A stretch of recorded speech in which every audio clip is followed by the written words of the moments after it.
आप सभी लोगों का स्वागत करता हूं कैरियर कंपटीशन क्लासेस के ऑफिशियल यूट्यूब चैनल में। आज हम आपके लिए लेकर आए हैं मार्च 2023 फुल करंट अफेयर्स, यानी मार्च में जितने भी आपके इम्पोर्टेंट प्रश्न बन सकते हैं टोटल आपको इसी वीडियो में मिल जाएंगे। आपको अलग से पढ़ने की ज़रूरत नहीं पड़ेगी। तो जल्दी से देखते हैं मार्च 2023 में कौन कौन से प्रश्न बनते हैं। सबसे पहले बात करेंगे हम लोग जीआई टैग की। जीआई टैग आप लोग जानते हैं जियोग्राफिकल इंडिकेशन है, भौगोलिक संकेतक होता है जो किसी एक विशेष क्षेत्र को दिया जाता है और वो क्षेत्र उसी चीज़ के लिए जाना जाता है। तो आज बात कर रहे हैं सबसे पहले लाल चने। लाल चने दिया गया है केरल को। एडियोर मिर्च केरल को दिया गया है। मरियोर गुड़ ये भी केरल को दिया गया है। बीन्स ये भी केरल को दिया गया है। ये सब क्या है आपके, ये हैं जीआई टैग, यानी जीआई टैग उनके क्षेत्रों को दिया गया है। आगे बात करेंगे चीटी की चटनी, ये मयूरभंज को दिया गया है जो कि उड़ीसा में पड़ता है। कंदमाल हल्दी ये भी उड़ीसा को दिया गया है। सोराई खोवर पेंटिंग या फिर आपका खोवर कला, ये दोनों के इसमें झारखंड को दिए गए हैं। ठीक है, इसी तरीके से आपका वादवंत नरसाई पट्टाई नागस्वरम ये आपका तमिलनाडु को दिया गया है। इरोड हेल्दी तमिलनाडु को दिया गया है। इसलिए कन्याकुमारी लौंग ये भी तमिलनाडु को दिया गया है। आगे बात करेंगे अलीबाग सफ़ेद प्याज महाराष्ट्र, सांगली हल्दी महाराष्ट्र, अल्फांसो आम महाराष्ट्र, ये सभी महाराष्ट्र को दिए गए हैं। आगे बात करेंगे सिरोर गोंग मिर्च जो है मणिपुर को जीआई टैग दिया गया है। काले चावल मणिपुर को जीआई टैग दिया गया है। गुच्छी मशरूम केसर ये जम्मू कश्मीर को जीआई टैग दिया गया है, जबकि नागा खीरा नागालैंड को दिया गया है। आगे बात करेंगे चिन्नौर चावल मध्य प्रदेश को, काला जीरा या चूली का तेल हिमाचल प्रदेश को, चंबा चंपल जो है चंबा के जो चप्पल जो है वो हिमाचल प्रदेश को दिए गए हैं। इसी तरीके से आगे बात करेंगे जो महोबा का पान, बनारस का पान तो आपने सुना होगा, उसी तर्ज पर महोबा के पान को भी जीआई टैग दिया गया जो उत्तर प्रदेश में आता है। सोजत मेहंदी राजस्थान को दी गई है। सरबजा सरपुरिया मिठाई या सुंदरवन का जो शहद होता है वो वेस्ट बंगाल को दिया गया है। इसी तरीके से टेराकोटा क्राफ्ट जो है वो अपने उत्तर प्रदेश को दिया गया है। चुनार बलुआ पत्थर ये भी आपके उत्तर प्रदेश को ही दिया गया है। तो ये आप देख सकते हैं। अगला जो क्वेश्चन बनेगा ये जीआई टैग था। अगला क्वेश्चन जो बनेगा प्रेस सूचना ब्यूरो यानी पीआईबी, प्रेस सूचना ब्यूरो यानी कि प्रेस इंफॉर्मेशन ब्यूरो के नए प्रधान महानिदेशक कौन बने हैं? इनका नाम है राजेश मल्होत्रा। और प्रेस भी अगर की बात करें पीआईबी की तो 1919 में इसकी स्थापना हुई थी। आगे बात करेंगे नागालैंड के विधानसभा चुनाव में पहली बार विधायक महिला। सोचिए देश की आज़ादी के बाद पहली बार कोई नागालैंड में महिला विधायक बना है। दो बनी है साथ साथ में, दोनों एक साथ बनी है। नाम क्या है इनका? एखानी जखालू सलहैनु ओनू क्रूज, ये दोनों क्या बनी है? नागालैंड की पहली महिला विधायक बनी है। ये आपको याद रखना पड़ेगा। आगे बात करेंगे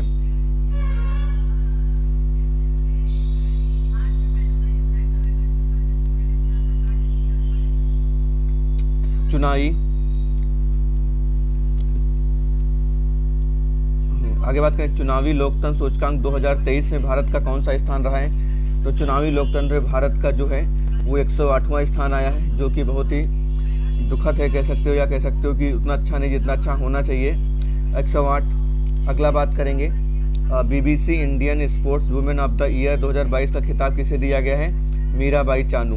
आप सबको पता है ये क्या है? वेट लिफ्टर हैं, यानी क्या करते हैं? वेट लिफ्टर का काम करती हैं, कह सकते हो खेलती हैं, और इन्हीं को ये पुरस्कार दिया गया है। क्या दिया गया? Sports women of the year. ये बहुत बड़ा पुरस्कार होता है और ये इसके पहले भी जीत चुकी हैं। 2 बार जीतने वाली पहली भारतीय महिला बन गई है। ठीक है, अगला क्वेश्चन है भारत के 81वें शतरंज ग्रैंड मास्टर कौन बने हैं? तो सायंतन दास बने हैं। ये वेस्ट बंगाल के रहने वाले हैं। सबको पता है कि जो शतरंज का खेल होता है उसका जो जीतता है उसे क्या ग्रैंड मास्टर कहा जाता है। और ग्रैंड मास्टर इस बार कौन बने हैं? सायंतन दास, वेस्ट बंगाल के ये रहने वाले हैं। ठीक है, चलिए आगे बात करेंगे। लगातार दूसरी बार त्रिपुरा के सीएम कौन बने हैं? तो माणिक साहा साहब बने हैं, दोबारा बन चुके हैं। आगे बात करेंगे पड़ोसी देश नेपाल की। नेपाल के राष्ट्रपति रामचंद्र पौडेल बने हैं। राजधानी काठमांडू, आप सबको पता है। मुद्रा नेपाली रुपया है। पीएम वहाँ के पुष्पकमल दहन है। और उपराष्ट्रपति राम सहाय यादव जी हैं। इंडोनेशिया की नई राजधानी कौन सी बनी है? तो बोर्नियो बनी है, सबको पता है। पहले क्या थी? जकार्ता थी, अब नई राजधानी क्या बन गई है? बोर्नियो। ठीक है, चलिए आगे बात करेंगे। कुछ जीआई टैग और हैं हमारे पास जो कि दिए गए हैं, जैसे कि तेजपुर लीची और गमछा असम को दिया गया है। तंदूर लाल चने तेलंगाना को दिए गए हैं। तलिया रुमाल ये भी तेलंगाना को दिया गया है। खुबानी फल लद्दाख को दिया गया है। इसी तरीके से आगे बात करेंगे हम लोग। अगला जो क्वेश्चन है हमारा वो best documentary film the elephant whispers, अभी सुना होगा, ऑस्कर अवार्ड दिए गए थे, उसी के अंतर्गत बेस्ट डॉक्यूमेंट फिल्म किसको गई थी? The elephant whispers. और आपने सुना होगा ओरिजिनल सॉन्ग के लिए जो ऑस्कर अवार्ड गया है वो नातू नातू सॉन्ग को गया है, जो कि बहुत ही बड़ी खबर थी, या कह सकते हो इंडिया का नाम रोशन हुआ है इसकी वजह से। ऑस्कर अवार्ड मिला है भारत की एक भारतीय फिल्म RRR के जो सॉन्ग था, ओरिजिनल सॉन्ग था नातू नातू के लिए। आगे बात करेंगे हम लोग। वियतनाम के नए राष्ट्रपति वान थुआंग बने हैं, इसकी राजधानी हनोई है। वियतनामी दोंग इसकी मुद्रा है। आगे बात करेंगे। पुरुष हॉकी टीम के नए कोच बने हैं क्रेग फुलटन, इसकी स्थापना 2009 में हुई थी। हेडक्वार्टर इसका नई दिल्ली में है और इस समय अध्यक्ष जो हैं वो दिलीप तुर्की जी हैं। The book of Bihari literature नामक पुस्तक किसने लिखा है? बहुत इंपॉर्टेंट क्वेश्चन है। अभय के फुटबॉल टूर्नामेंट संतोष ट्रॉफी किसने जीता है? कर्नाटक ने जीत लिया है। और इसका जो आयोजन स्थल था वो सऊदी अरब था। संस्करण 76वां था। ईरानी कप 2023 किसने जीता है? तो टीम का नाम है शेष भारत ने जीता है। उप विजेता इसका मध्य प्रदेश रहा है। 5वीं बार नागालैंड के मुख्यमंत्री कौन बने? सोचिए, 5वीं बार लगातार ना, क्या नाम है? नेफियो रियो नागालैंड के लगातार 5वीं बार मुख्यमंत्री बन चुके हैं। नागालैंड की स्थापना कब हुई थी? 1 दिसंबर 1963 को। इसके इस समय राज्यपाल कौन है? एल गणेशन साहब हैं। बात करेंगे विश्व सतत विकास शिखर सम्मेलन 2023 का आयोजन कहाँ किया गया? यानी WSDS का आयोजन कहाँ किया गया? तो नई दिल्ली में किया गया है। ठीक है, और इसका संस्करण जो था 22वां था। महिला प्रीमियर लीग यानी कि WPL के पहले संस्करण का आयोजन किस कंपनी ने किया है? तो टाटा ने किया, सबको पता है। और ऐसा करने वाला भारत पहला देश बन गया है कि जहां पर महिलाओं का भी IPL होता हो। नासा की पहली महिला विज्ञान प्रमुख कौन बनी है? निकोला फॉक्स ही बन गई है। और नासा का फुल फॉर्म आप सबको पता है, फिर भी जान लीजिए, national aeronautics and space agency. और इसकी स्थापना कब हुई थी? 29 जुलाई 1958। ठीक है, आगे बात करेंगे। इसका हेडक्वार्टर आपका वाशिंगटन DC है। अगला क्वेश्चन जो है, रायसीना डायलॉग 2023 का आयोजन कहाँ किया गया था? तो ये सही आंसर हो जाएगा इसका नई दिल्ली में इसका आयोजन किया गया था। आगे बात करेंगे हम लोग। यहाँ पर राज्यों के कुछ मतलब डांस दिए गए हैं जो कि उस राज्य के लिए फेमस हैं। साथ साथ में ट्रिक भी बताएंगे हम आपको कि कैसे आप याद रख सकते हैं। जैसे कि क्वेश्चन है, केरल का कथकली है, आप याद कर सकते हैं करेली की कथा। पंजाब का भांगड़ा है, तो पंजे में भांग डालो। ठीक है, राजा तुम घूमो, राजस्थान का क्या है? घूमर है। ठीक है, आगे बात करेंगे इसी तरीके से। असम की बहू मतलब असम का क्या है? बिहू है। इसी तरीके से आप देख सकते हैं अरुण का मुखौटा यानी अरुणाचल का क्या? मुखौटा है। गुजर गई गरीबी यानी गुजरात का गरबा है। झाड़ में झाड़ू यानी झारखंड की झाऊ है। यूके में गड़ा यानी उत्तराखंड का क्या? गढ़वाली है। अंधेरे में कच्ची पूरी खाई यानी आंध्र प्रदेश की कुचिपुड़ी है। छतरी में गाड़ी यानी छत्तीसगढ़ की गाड़ी है। हिम्मत की धमाल यानी हिमाचल में क्या है? धमान है। गोवा की मंडी यानी गोवा का मंडी है। बंगले की काठी यानी पश्चिम बंगाल में काठी है। मेघलाओ यानी मेघालय लाहो। नाक की चोंच से क्या याद रखेंगे? नाक से नागालैंड, चोंच से चोंग याद रखेंगे। उड़ी बाबा यानी उड़ीसा से क्या आ जाएगा? उड़ीसा से हो जाएगा आपका उड़ीसी, इसका डांस है। अब कुछ हमारे प्रमुख कृषि बोर्ड आ चुके हैं। कॉफी बोर्ड बेंगलुरु में है। रबड़ बोर्ड कोट्टायम में है। चाय बोर्ड कोलकाता में है। तंबाकू बोर्ड कुट्टूर में है। मसाला बोर्ड कोच्चि में हो। मांस एवं पोल्ट्री बोर्ड नई दिल्ली में है। अंगूर बोर्ड आपका पुणे में है। इसी तरीके से जो अगला क्वेश्चन है महारत्न कंपनियों संबंधित है। भारत में महारत्न कंपनियां कौन कौन सी हैं? इंडियन ऑयल कॉर्पोरेशन लिमिटेड, स्थापना 1964, headquarter New Delhi. National thermal power plant यानी NTPC, स्थापना 1975 और न्यू दिल्ली इसका headquarter. Oil and natural gas corporation, स्थापना 1956। स्टील अथॉरिटी ऑफ इंडिया, स्थापना 1963। Coal India limited 1975। Bharat heavy electrical limited 1964, gas authority of India 1984, headquarter Nai Delhi, petroleum corporation limited 1977, headquarter Mumbai. तो ये आपने महारत्न कंपनियां देख लिया। आप बात करेंगे रेल परिवहन तथ्य, कुछ बहुत ही महत्वपूर्ण तथ्य हैं जो कि अक्सर एग्जाम में आते रहते हैं। रेल का आरंभ 16 अप्रैल 1853 को 21 यानी कि 34 किलोमीटर चली थी। मुंबई से ठाणे के बीच में, मुख्यालय नई दिल्ली है। प्रथम रेल मंत्री जॉन मथाई थे। सबसे अधिक राजस्व माल ढुलाई। रेलवे जोन की बात करें, 13वीं ट्रेन जो चल रही है वंदे मातरम। देखिए ये वाला क्वेश्चन आपको कमेंट करके बताना कि भारत में हाल ही में यानी वर्तमान में भारत के पास कितने रेलवे जोन है, ये आप लोग कमेंट करके बताइएगा। और 13वीं ट्रेन इस समय चलने वाली जो है वो वंदे भारत है। रेलवे फेरी क्वीन इस विश्व का सबसे पुराना चालू इंजन है।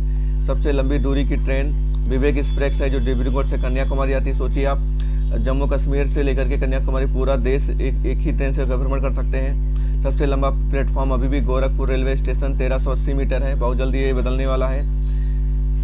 आगे बात करेंगे विश्व की सबसे ऊंची चोटी कौन सी है, तो आपको बता देते हैं एवरेस्ट 8840 मीटर सबसे ऊंची है। K2 सेकंड नंबर पे आती है 8611 metre. Kanchenjunga 8598 metre. Lhotse 8511 metre. Makalu 8470 metre. Dhaulagiri 8166 metre. Manaslu 8156 metre. Nanga Parbat 8126 metre. इसी तरीके से बात करेंगे विश्व के सबसे ठंडे स्थान कौन कौन से पाए जाते हैं विश्व के अंदर, तो पोस्टेक स्टेशन अंटार्कटिका में है। आयमाया कोन रूस में है। नॉर्थ आइस स्टेशन ग्रीनलैंड में है। स्नैक कनाडा में है। आसुगोर रूस में है। सारमिंटो अर्जेंटीना में है। इन्फ्राने मोरक्को में है। इसी तरीके से कुछ और बात करेंगे विश्व की प्रमुख जल संधियाँ, जैसे कि मलका संधि अंडमान सागर एवं दक्षिण चीन सागर के बीच में हुई थी। पाक जल संधि मन्नार एवं बंगाल के बीच में हुई थी। अगला है सुंडा जल संधि जाओ एवं हिंद महासागर। ओसीमा जल संधि जापान सागर एवं पूर्वी चीन सागर के बीच में हुई थी। ओरट्टा जल संधि एड्रियाटिक सागर एवं रजिन के बीच में हुई थी। कुक जल संधि दक्षिण प्रशांत महासागर के बीच में हुई थी। लुजोन जल संधि दक्षिण चीन एवं फिलीपींस के बीच में हुई थी। बेरिंग जल संधि बेरिंग सागर एवं चुस्की सागर के बीच में हुई थी। डेविस जल संधि बेफन खाड़ी एवं अटलांटिक महासागर के बीच में हुई थी। जिब्राल्टर जल संधि भूमध्य सागर एवं अटलांटिक महासागर के बीच में हुई थी। हम लोग आगे बात करेंगे अंतर्राष्ट्रीय पर्यावरण संघ की बात करेंगे। साइट्स की बात करें तो convention on international trade in grade species of wild fauna and flora 1 जुलाई 1975 से प्रभावी है। IUCN की बात करेंगे, बहुत इंपॉर्टेंट है, कई बार एग्जाम में पूछ भी चुका है। International union for conservation of nature and natural resources, मुख्यालय इसका स्विट्जरलैंड जेनेवा में है। इसी तरीके से बात करेंगे साजार की यानी कि साउथ एशियन जू एसोसिएशन ऑफ रीजन कोऑपरेशन, स्थापना 4 अगस्त 2000। वाजा की बात करेंगे वर्ल्ड एसोसिएशन ऑफ जू एंड एग्योरियस, स्थापना 1935, मुख्यालय ग्लैंड। इसी तरीके से आप सबको पता है 1 अप्रैल 1935 को भारतीय रिजर्व बैंक की स्थापना हुई थी और 1934 प्रावधानों के अनुसार 1 अप्रैल 1935 की स्थापना हुई थी। शुरुआत में केंद्रीय कार्यालय कोलकाता 1937 तक था। मुंबई स्थापित कब हुई थी पता है आपको, 1937 में। पश्चिमी क्षेत्र, पूर्वी क्षेत्र, उत्तरी क्षेत्र, दक्षिणी क्षेत्र में इसको डिवाइड किया गया है। RBI का राष्ट्रीयकरण 1949 में किया गया था। तो RBI का भी के बारे में भी आपको याद रखना है। आगे बात करेंगे विश्व की प्रमुख जांच खुफिया एजेंसियों की बात करें तो USA में कौन है, सेंट्रल इंटेलिजेंस एजेंसी यानी फेडरल ब्यूरो ऑफ इन्वेस्टिगेशन। रसिया में जिसे KGB कहा जाता है। चाइना में इसे MSS कहा जाता है। यूनाइटेड में MI&C6 special branch joint intelligence organisation, जैसे अपने यहाँ RA है, जैसे इंडिया का ना research and analysis wing RA है गई। इसराइल में जैसे आपकी मॉसाड हो गई, हेडक्वार्टर इसका तेल अवीव में है। इसी तरीके से आगे बात करेंगे ग्रिड इंटरैक्टिव अक्षय ऊर्जा ने उच्च क्षमता में कर्नाटक सबसे ऊपर है। इस समय सबसे ऊपर कौन है, कर्नाटक है। ये बात किसने बताई है, जारीकर्ता भारतीय रिजर्व बैंक ने बताई है। प्रकाशन का 7वां संस्करण ये है, आंकड़े मार्च 2021 तक ही है। कर्नाटक सबसे नंबर 1 पे है।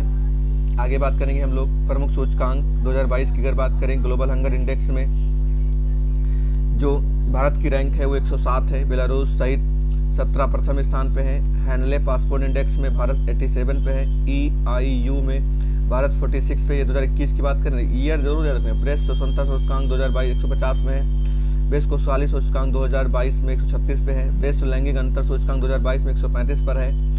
सतत विकास सूचकांक 2022 में 121 पर है। पर्यावरण प्रदूषण सूचकांक 180 पे है। ये आपको याद रखना है। आगे बात करेंगे डिजिटल इम्पैक्ट अवार्ड 2023। DNPA ने 8 श्रेणियों में घोषणा की है। नागरिकों को ऑन डिमांड गवर्नेंस एंड सेवाएं प्रदान करने के लिए सबसे पहले स्वास्थ्य के लिए, नंबर 2 महिला एवं बाल सुधार करने के लिए, तीसरा ईज ऑफ लिविंग के लिए, मतलब कि जो लोग व्यापार करते हैं उनको आसान हो जाए, चौथा वित्तीय सुधारों के लिए, पांचवा मानव संसाधन विकास शिक्षा के लिए, छठवां व्यापार को आसान बनाने के लिए, सातवां आपका है शासन और प्रशासन सुधारों के लिए, और आठवां और आखिरी है स्थिरता पर्यावरण संरक्षण के लिए जारी किया गया है। अब बात कर लेते हैं जो 2022 में बहुत ही महत्वपूर्ण जो सैन्य युद्ध अभ्यास हुए थे, जैसे कि एक्स खान के एवरेस्ट 2022 भारत प्लस 16 देशों की सेना के बीच में हुआ था और मंगोलिया में हुआ था, 11 दिनों तक चला था। इस तरीके से रिपमैक जो बहुआयामी 28 देशों के बीच में हुआ था। MPX समुद्री अभ्यास भारत प्लस जापान के बीच में हुआ था। हान कुआंग सेना अभ्यास ताइवान की सेना के बीच में हुआ था। अभ्यास सारेक्स भारतीय सेना के बीच में हुआ था। इनको याद रखना है कि भारत के तो साथ साथ हुआ ही हुआ है, साथ साथ में इसके अपोजिट में कौन इसके साथ अभ्यास किया भारत के साथ, ये आपको इसमें देखना है और आपको याद करना है, जो कि आपके लिए एग्जाम मतलब बहुत ही महत्वपूर्ण रहने वाला है। कुछ पुरस्कारों की बात यहाँ पे, जैसे मिस यूनिवर्स 2022 में कौन बना था, तो आन बानी ग्रेवियल। पेटा इंडिया के पर्सन ऑफ द ईयर 2022 में सोनाक्षी सिन्हा। मिसेज वर्ल्ड 2022 सरगम कौशल। इस तरीके से बहुत सारे पुरस्कार दिए हुए, ये भी आपको देखना है, याद रखना है, क्योंकि ये पिछले साल की। आप देखिए ये बहुत महत्वपूर्ण है, क्योंकि ये 2023 का सूचकांक आ चुका। अभी तक आपको मैं 2022 का बता रहा था। बेस्ट खुशहाली सूचकांक 2023 फिनलैंड फिर से वंस अगेन दोबारा ने कई लगातार सालों से नंबर 1 पे आ रहा है। जारी हुआ है 20 मार्च 2023 को, 10वां संस्करण है और जीवन मूल्यांकन 2020 से 2022 के आधार पर किया गया है। शामिल देश 137 हैं। संयुक्त राष्ट्र विकास समाधान नेटवर्क द्वारा एक प्रकाशित किया गया है। चीन 64 पे है, नेपाल 78 पे, पाकिस्तान 108 पे है, श्रीलंका 112 पे है, म्यांमार 117 पे है, बांग्लादेश 118 पे है। बहुत जरूरी प्रश्न जो बनता है वो भारत का बनता है। भारत की रैंक इसमें 126 आई है, यही आपको इसमें याद रखना है। और मार्च में ही सम्राट अशोक की जयंती होती है, भी आपको याद रखना है। सम्राट अशोक देवना प्रिय प्रियदर्शी के नाम से जाना जाता था। जन्म 304 ईसा पूर्व, निधन 232 ईसा पूर्व में हुआ था। दोनों पटना का ही बात है। राज्य 269 पूर्व में हुआ था। इसके जो पिता थे बिंदुसार थे, माता सुभद्रांगी थी। ठीक है, ये आपको याद रखना है। साथ साथ में बॉक्सिंग में भारत ने जीते 4 स्वर्ण पदक, बहुत ही महत्वपूर्ण बनने वाला है। आने वाले एग्जाम में ये पूछा जरूर जाएगा। हाल ही में भारतीय मुक्केबाज लवलीना वोरेगहेन और निकहत जरीन ने IBA महिला बेस्ट मुक्केबाजी चैंपियनशिप स्वर्ण पदक जीते हैं। भारत ने 4 स्वर्ण पदक जीते हैं, यही आपको याद रखना है। तो इस तरीके से आपने देख लिया, बहुत सारी चीज़ें इसमें बताई गई हैं जो कि आपके आने वाले एग्जाम के लिए बहुत ही इंपॉर्टेंट है। वीडियो को आप लोग शेयर जरूर कर दीजिएगा अपने दोस्तों को, जिससे इस वीडियो का वो लोग भी फायदा उठा पाएँ। तो इस वीडियो में इतना ही रहेगा, फिर मिलते हैं नए वीडियो के साथ।